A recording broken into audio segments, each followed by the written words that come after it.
Welcome to What the Folk, where we travel the length and the breadth of Ireland, taking a look at ancient traditions, customs and folklore, rediscovering the stories behind them.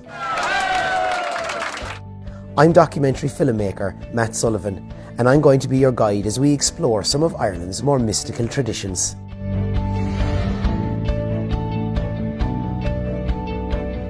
Still in the Sheen Valley, episode 2 looks at the penal laws in Ireland. Introduced in 1695 by the British, their sole intent was to subjugate the Irish people by stripping the Catholic majority of their religious freedoms and their cultural identity. This is Father O'Neill. He was murdered in 1829.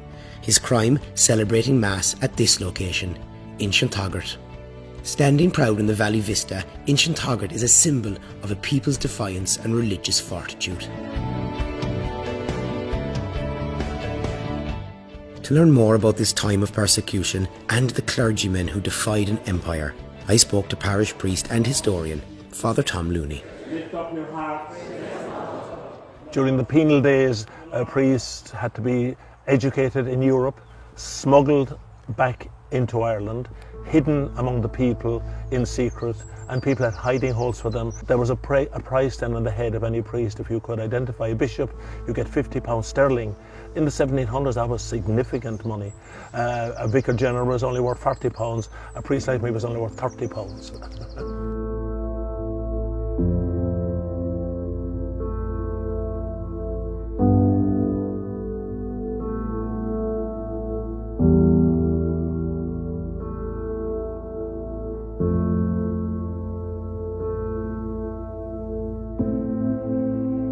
Sometimes they took two careers.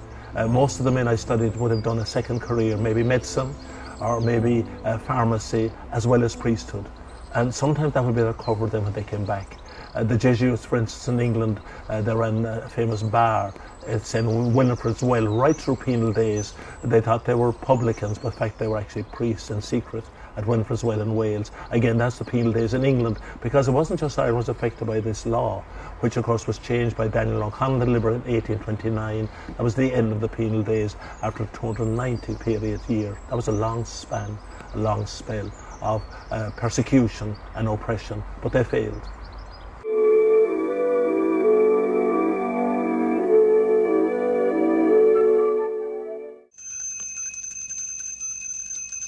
In 1982, Father O'Neill's flock gathered once again at Inchintagart. They celebrated Mass after an absent period of over 150 years. It has since then become an annual affair, bringing the people of the Sheen together in prayer and in remembrance. While the exact circumstances of Father O'Neill's murder are not well known, the local folklore of the area gives an account worthy of an American blockbuster. I met with local historian Brendan O'Sullivan to learn more. Brendan, we're here in the Sheen Valley at the Mass Rock. Now that I look at it, it's quite an imposing sight on the landscape. It is, Matt. Inchintagart, literally meaning the inch or field of the priest, is a fine example of the type of Mass Rock that would have been prevalent all over Ireland during penal times. There is a local folklore story which begins in the house of Nell the Dacha in the next valley. Nell ran a house of ill repute and a shebeen, and among her regular customers were 5 supposed brothers named Crahur Random, Crahur Rabach, Crahur Clomper, Crahur Cahig and Crahur Vicara. They met there regularly for drinking and other pursuits, and they hatched a plan to murder a priest for the reward on his head. They knew there was a Mass Rock here at Inchintagart, and they set out early in the morning and they crossed the mountain, and while the priest was saying Mass, they came down here through a narrow ravine here behind my back known as Esk Cael, and they came on the priest here while he was saying Mass, and they dragged him from the altar and they beheaded him, and they took the head to Cork to claim the reward. But as the story goes, Catholic emancipation was just about to be won. They never received the reward, and the priest's head ended up in the River Lee, and for all their efforts they went empty-handed.